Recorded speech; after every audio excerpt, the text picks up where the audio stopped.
সারাদিনে এত ইস্যু হয় যে সবকিছু নিয়ে কথা কওয়া সম্ভব হয় না, কিন্তু এটা নিয়ে কথা কইতেই হবে। আজকের যে বিষয়টা আর কি, সেটা হইতেছে জুলাই যোদ্ধাদের আইনি সুরক্ষা দিতে অধ্যাদেশ হইতেছে। একদিন পরে ঘুম ভাঙিছে সবার। আসিফ নজরুল একদিন পরে অধ্যাদেশ বানাইতেছে। কামটা তো খুব ভালো হচ্ছে তাই না, ভালো করিচ্ছে তাই না, খুবই ভালো কাজ করছে। আসিফ নজরুল তো ভালো ছেলে, সন্ধ্যাবেলা হাত মুখ দিয়ে পড়তে বসে। হ্যাঁ, আসিফ নজরুল বাংলাদেশের মানুষদের দূর পাইছে, দূর পটাইতেছে, তাই আঙ্কারে হাতে লেমন চুস ধরাই দিছে। আসিফ নজরুল আর প্রফেসর ইউনূসের সরকার আঙ্কারে কিভাবে ধাপ্পা দিচ্ছে সেটা না বুঝে দেখি। আসেন আগে আসলে বুঝে দেখি অধ্যাদেশ আসলে কি। অধ্যাদেশ হইল সংসদ ছাড়া, জানে যখন সংসদ নাই তখন সরকার আর রাষ্ট্রপতির মাধ্যমে জারি করা একটা অস্থায়ী আইন। তার মানে এটা আইন কিন্তু সংসদে পাস হয়নি, এবং এইটা এখন জারি করা হইতেছে জরুরি পরিস্থিতির জন্য, যেহেতু সংসদ নাই। আর একটু ভেঙে বলি, ধরেন সাধারণ আইন কিভাবে হয়। স্বাভাবিক নিয়মে একটা প্রস্তাব আসে, সংসদে আলোচনা হয়, ভোট হয়, পাস হয়, রাষ্ট্রপতি সাইন করে সম্মতি দেয়, আইন হয়ে গেল। এইটারে বলা হয় সংসদীয় আইন। কিন্তু তাইলে অধ্যাদেশ আসে কখন?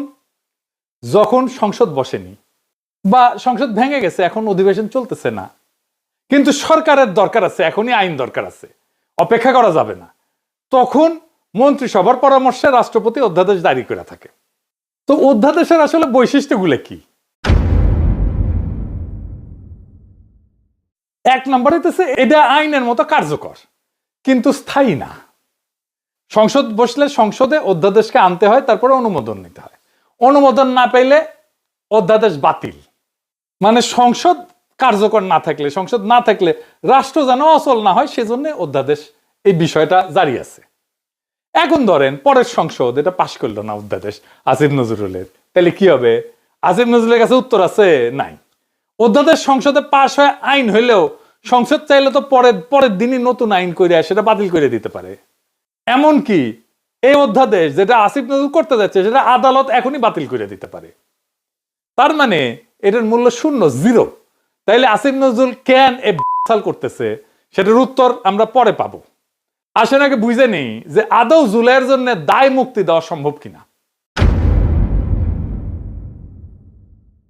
এক কথায় দেওয়া সম্ভব না, এবং দেয়া যে সম্ভব না এটার কারণ আসিফ নজরুল, তার সাথে আছে ওয়াকার, তার সাথে আছে প্রফেসর ইউনূস নিজে, তার সাথে আছে ডাক্তার জাহেদ, তার সাথে আছে বিএনপি, তার সাথে আছে তারেক রহমান। এরা সবাই এই পরিস্থিতি ইচ্ছা করে তৈরি করছে। কেন? কারণ ঘোষিত বিপ্লব ছাড়া দায় মুক্তি সম্ভব না। দায় মুক্তি কোনো আইনি ব্যতিক্রম না, এটা একটা সার্বভৌম ঘোষণা।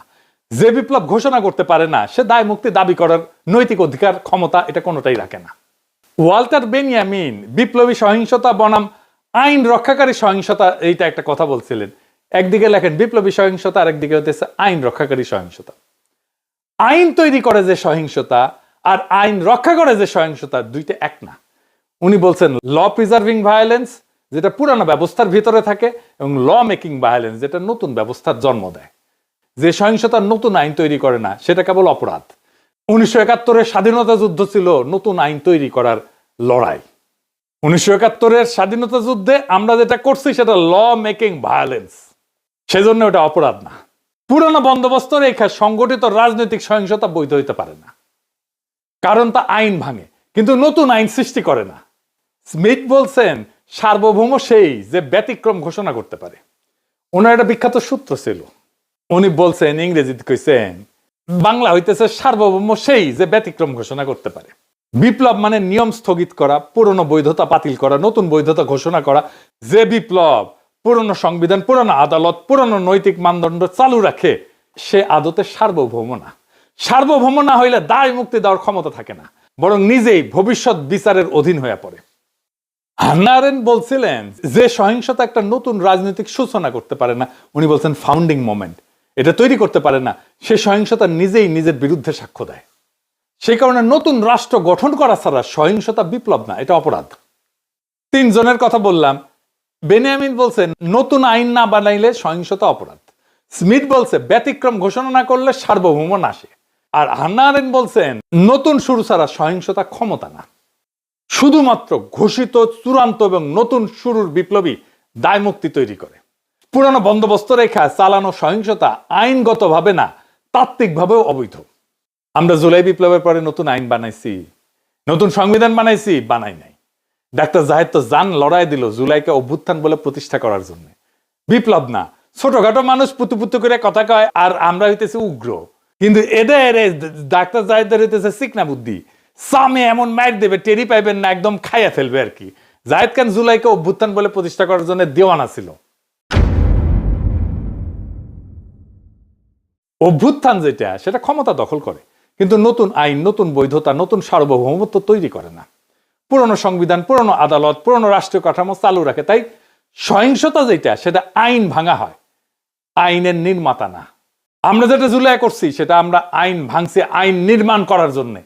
কিন্তু আমাদের নতুন আইন নির্মাণ করতে দেয়নি এই জাহেদারা, এই আসিফ নজরুলেরা, এই প্রফেসর ইউনূসেরা। সেই কারণে এইটা ল ব্রেকিং ভায়োলেন্স হয়ে গেছে, ল মেকিং ভায়োলেন্স হয়নি। অভ্যুত্থানের সময় যে সহিংসতা হয় সেটা পরে অপরাধ হিসাবে বিচারযোগ্য থাকে। সেই কারণে ডাক্তার জাহেদরা 24-এর বর্ষা বিপ্লবকে বিপ্লব না বলে অভ্যুত্থান বলে প্রতিষ্ঠা করার জন্য দেওয়ানা হয়েছিল, যেন জুলাই বিপ্লবীদের পরে জবাই করা যায়। তার মানে এই জাহিদারা তাই চাইছে যা আওয়ামী লীগ চাইছে। আওয়ামী লীগ আর হাসিনা যে পুলিশ হত্যা আর সহিংসতার কথা বলে, জুলাই যোদ্ধাদের ফাঁসি দিতে চায়, তার তাত্ত্বিক ভিত্তি তৈরি করে দিচ্ছে এই জাহেদ, এই সামে সিকনে, এই সিকনা বুদ্ধির লোকটা। আপনাদের জিজ্ঞেস করা উচিত, তাকে ধরা উচিত, এই কাম কেন করছিলেন। মাদিরে যে পুলিশ ধরে, সে বৈধতা দিছে জাহেদ। দায় মুক্তি বাংলাদেশের ইতিহাসে একবারই হয়েছে, সেটা 1971-এর পরে। কারণ ওইখানে আমরা নতুন শুরু করতে পারছিলাম, ওইখানে লড়াইয়ের বিজয়ী ছিল আমাদের বৈধতা। এইখানে আমরা বিজয়ী হয়েছি, কিন্তু আমরা আমাদের বৈধতা তৈরি করতে পারিনি, নতুন শুরু করতে পারি নাই। সেই কারণে দায় মুক্তি দেওয়া সম্ভব হবে না, যতই বলুক আসিফ নজরুল। তাইলে আসেন, আসিফ নজরুল কেন এই অধ্যাদেশ করতে এত ব্যস্ত? কারণ হইতেছে আসিফ নজরুল নিজে দায় মুক্তি চাইতেছে।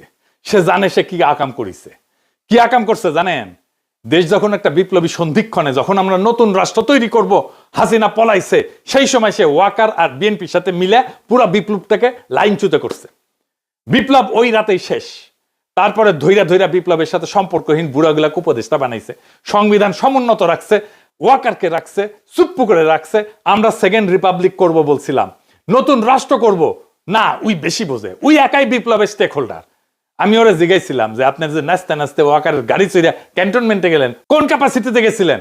কয় পলিটিক্যাল পার্টির বাইরে যে সিভিল সোসাইটির অংশ আছে সেই হিসেবে গেছি। আমি কইলাম ভেরি গুড। তাইলে এখন বলেন, ওই যে কয়দিন ঘুটু করলেন, সিভিল সোসাইটির কার সাথে কথা বলে ঘুট্টুটা করেছেন? কার সাথে পরামর্শ করছেন? আপনি একা হারকিউলিস হয়ে গেছেন কেন? আপনি কারোর সাথে কথা বলেন না কেন? কার সাথে আলাপ করছেন? কারোর সাথে আলাপ করে নাই। আপনার হাত জগন্নাথ, নিজে যা ভালো বুঝিছে তাই করিছে। একটা সাক্ষাৎকারে দেখলাম আজিম নজরুল কইতেছে তার বাসায় বসে ছাত্ররা উপদেষ্টা বানাইতেছে, সে মাঝে মাঝে পরামর্শ দিতেছে, কইতেছে এখন কেমন লাগে? সচিবেরা কথা শোনে না, পুলিশেরা কথা শোনে না, পাবলিক শোনে না কথা, কোথাও গেলে পাবলিক আটকায় ফেলে, ভুয়া ভুয়া স্লোগান দেয়।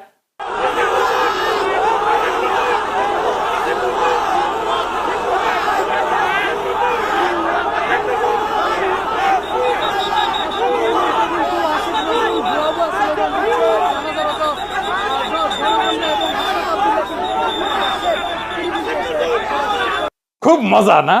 হ্যাঁ, এখন তো এগুলো শুনিচ্ছেন, এরপরে পাবলিক থাপড়াবে ধরে রাস্তায়, রাস্তার থাপড়াবে। ওই সময়টাতে ঠিক হয়েছে সংবিধান সমুন্নত রাখতে হবে। ওই যখন ঘুটু করিচ্ছে, সংবিধান সমুন্নত রাখলে 2024-এর লড়াই, বিপ্লব, বিপ্লবী সহিংসতা সব অবৈধ হয়ে যায়। বৈধ হয় হাসিনার খুন করা, ছাত্রলীগের গুন্ডামি, পুলিশের গুলি, সব বৈধ হয়ে যায়। কারণ সরকারের বিরুদ্ধে বিদ্রোহ তারা নিয়ন্ত্রণ করতেছে। এই কাজ করছে আসিফ নজরুল, এই কাজ করছে জাহেদ, এই কাজ করছে বিএনপি, এই কাজ করছে তারেক রহমান, এই কাজ করছে প্রফেসর ইউনূস। নিজে আইনের লোক হইয়া আসিফ নজরুল ওই 3 দিনে ছাত্রদের সাথে বৈশা উপদেষ্টা পরিষদ বানাইতেছে, আর ওই প্রসেসের মধ্যে দিয়ে ওই ছাত্রদেরই মৃত্যু পরোয়ানা লিখতেছে আসিফ নজরুল। এখন অধ্যাদেশ বানায় লেবেন চুজ ধরাই দিতেছে। এই অধ্যাদেশ বালটা করবে। 1975-এ যারা সোহরাওয়ার্দীর বডিগার্ডের ফুটা করেছিল, তাদের জন্য সংবিধানে ইনডেমনিটি দেওয়া হয়েছিল, কাম হয় নাই। 1975-এর ওই বিপ্লবী ঘটনার পরে যেই দল বিএনপি ক্ষমতায় আসছে, তারাই কর্নেল ফারুক, বজলুল হুদাকে শাহরিয়ারকে তুলে দিছে আওয়ামী লীগের হাতে যেন ফাঁসি দিতে পারে আওয়ামী লীগ তাতে জেলে ভরে, রায় হয় নিম্ন আদালতে, আপিল চলতেছিল। খালেদা জিয়ার আমলে খালেদা জিয়ার সরকার এদের সবাইকে ছেড়ে দিতে পারত, আইনসঙ্গত ভাবে ছেড়ে দিতে পারত আপিল নিষ্পত্তি করে। কিভাবে জানেন? আসেন একটু বুঝে দেখি। আদালত রায় দিছিল ফায়ারিং স্কোয়াডে মৃত্যুদণ্ড। বাংলাদেশের সিভিল আদালতে ফায়ারিং স্কোয়াডে মৃত্যুদণ্ডের বিধানই নাই। রাষ্ট্র বা আদালত যদি এমন কোন পদ্ধতিতে মৃত্যুদণ্ড কার্যকর করে যেটা কোনো বিধানে নাই, আইনে নাই, যে পদ্ধতিটা আইনে লেখা নাই, তাহলে এটা টেকনিক্যাল ভুল বা কাগজপত্রের গলদ হিসাবে থাকে না। এইটা তখন সংবিধান ভাঙার বিষয় হয়ে যায়। কারণ বাংলাদেশের সংবিধান বলছে মানুষকে শাস্তি দিতে হইলে সেটা আইনের ভেতর থেকে দিতে হবে, আর্টিকেল 31। আর মানুষের জীবন কেড়ে নেওয়া যাবে শুধুমাত্র আইনসম্মত প্রক্রিয়ায়, আর্টিকেল 32। এই সীমা লঙ্ঘন করলে দুইটা কথা পরিষ্কারভাবে বলা যায়, মানে বিচারটা সংবিধানের চোখে বৈধ থাকে না। রাষ্ট্র নিজেই আইনের সীমা পাড়ায় গেছে, আইন যে ক্ষমতা দেয়নি সেই কাজ রাষ্ট্র করছে, এটা করতে পারে না। আইনের বাইরে যায় মৃত্যুদণ্ডের এমন কোন পদ্ধতিতে মৃত্যুদণ্ডের আদেশ দেওয়া মানে এটা শুধু ভুল না, এটা রাষ্ট্রের অবৈধ কাজ, আদালতের অবৈধ কাজ। খালেদা জিয়ার সরকার কিছুই করে নাই, আপিলের কাজ বন্ধ করে রাখিছিল। হাসিনা আইসা চামে সবাইরে ফাঁসি দিয়ে দিছে। এই হাসিনা পলানোর পরেও প্ল্যান ছিল এইটাই যে বিএনপি আর ওয়াকার চামে তুলে দিবে জুলাই বিপ্লবীদের আওয়ামী লীগের হাতে। বিএনপির প্ল্যান এখন প্রকাশ্য, তারা আওয়ামী লীগকে ফিরায় আনতে চায়। আমি বেনে বেনে করছি না, আমি প্রমাণ দিতেছি। দেখেন হিন্দু সম্প্রদায়কে দিয়ে কি বলানো হইতেছে। আমি কিন্তু আমার জন্মগতভাবে আমি বিএনপি ছিলাম, বুঝছেন। আমি মাহবুব কমিশন আমলে বিএনপি কমিশনার মেম্বার ছিলাম 3 বার। এখন দেশে আসছি ডক্টর করে, কিন্তু এখন আমি মা বোনকে বলছি নিজের ইজ্জত যদি রক্ষা করতে চান আপনারা সবাই বিএনপি কে ভোট দিন। বিএনপি বলে কেউ অবহেলা করবেন না, কেন এখন আওয়ামী লীগ নেই। এটাই বলছি, যেটা আমাদের মাতৃ জন্মের কথা। মা বোনরা বলছে যে আওয়ামী লীগকে ভোট দিও, বিএনপি কে দিও না। কিন্তু এখন বর্তমান আমরা আছি এখন বিএনপির হাতে, আমাদের আওয়ামী লীগ নাই। তোমরা সবাই নিজের ইজ্জত যদি বাঁচাতে চাও, নিজের একটা মেয়ে যদি বড় হয় মা বাবার বয় থাকে, কিন্তু এখন বয় নেই। আর এখানে সবাই, এখানে আমাদের মা বাবা এরা সবাই, এদেরকে চিনেন। যদি দূরের মানুষ হতো তাহলে বয় ছিল, এরা দূরের মানুষ নেই, এখানে আমাদের দেশের মানুষ। কোনো যদি ক্ষতি হয়, কিছু হয়, আপনাদের ওদেরকে ডাকতে পারবেন। আমরা এখানের মানুষ সবাই, এখানে সবাই একজোট হয়ে 12 তারিখ ভোট দিবেন। সবাই ভোটের জন্য যাবেন, কিন্তু অনেকজন বলে বিএনপি কে ভোট দেবো না, যাবো না। না, এটা মনে করবেন না। বিএনপি কে দিলে মনে করবেন কোনোদিন আবার আওয়ামী লীগের হাতে যেতে পারবেন আপনারা। বিএনপি কে চান, কিন্তু অন্য দল দেখবেন, কিন্তু নিজের হাতে নিজে কপালে হাত মারবেন। এখানে বিএনপি ছাড়া আর কোনো উপায় আমাদের নাই। এখানে হিন্দু বা মুসলিম হোক, সবাই বিএনপি কে চান। আমি বলছি আমাদের এই এলাকার সবাই, আপনারা বিপদের সময় না পেলে এদেরকে পাবেন। এরা এখানে কাছের লোক, এরা দূরের নাই, কেউ হারিয়ে যেতে পারবেন এখান থেকে, আমাদের হাত থেকে, কেন এগুলো আমাদের দেশের লোক। তাই আমি বলছি মা বোনকে, এখানে মহিলা হইয়ে বা পুরুষ হইয়ে ওই বিএনপি কে দেবো না, এই কথা আর বলিয়েন না। কেন আমরা এখন একটাই দল, বাংলাদেশে একটাই দল আছে, ওইটাই কোনো দল না, এটা নিজেরাই দল করছে, যে এটাকে কেউ সমর্থন দেবে না ওই দলকে। আমরাই এখন হচ্ছি যে কি সবাই বলো বিএনপি কে চাই, ভোট চাই, ধানের শীষে ভোট দেবে, এটাই আমরা চাই। আমাদের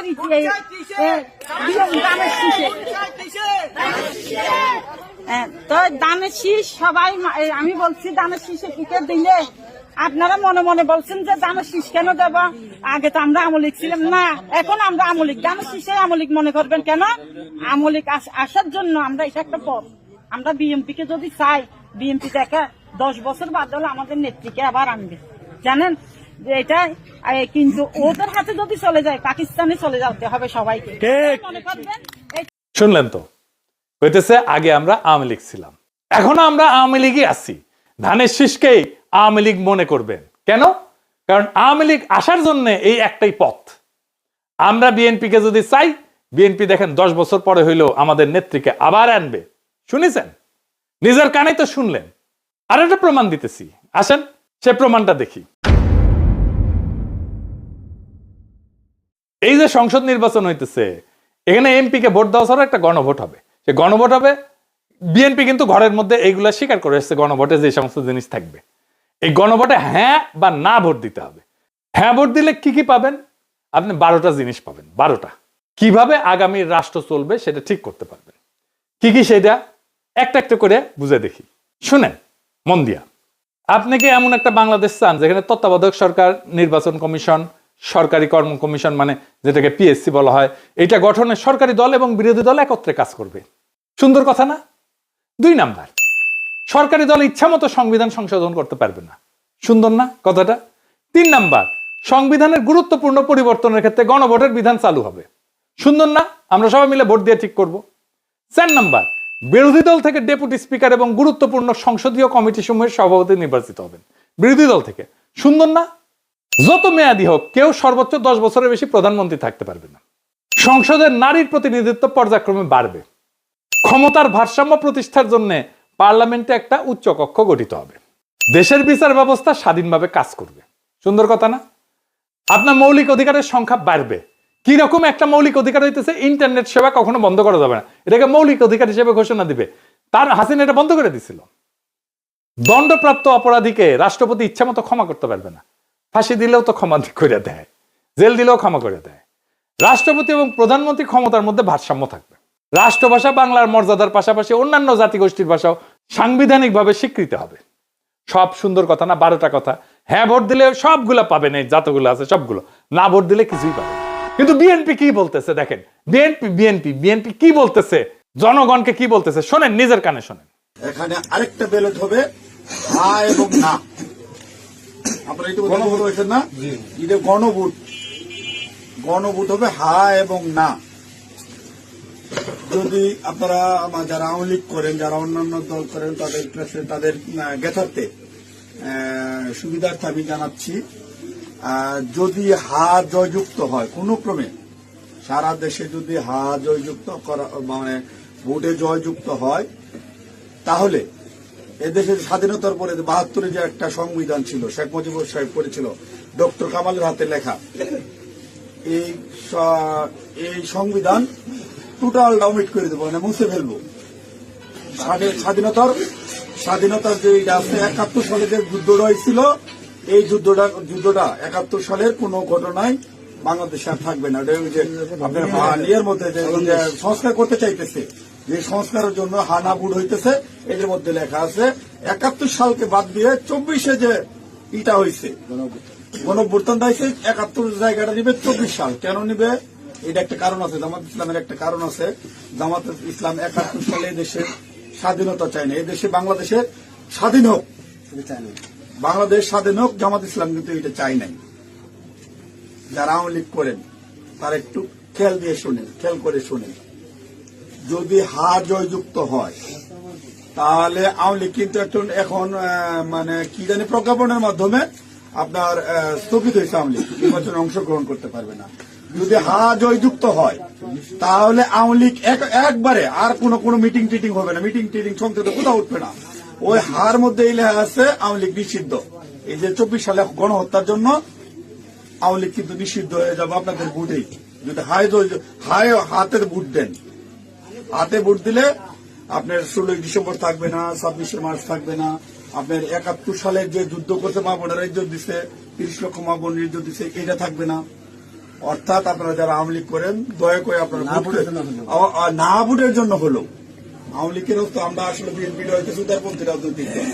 আমরা বিএনপি চাচ্ছি সকল দল মিলে একটা দেশে নির্বাচন হোক, সকল এবার না হোক, সামনে যেন সকল দল একটা নির্বাচন অংশগ্রহণ, 5 বছর পরে যেন সকল দল নির্বাচন অংশগ্রহণ করতে পারে।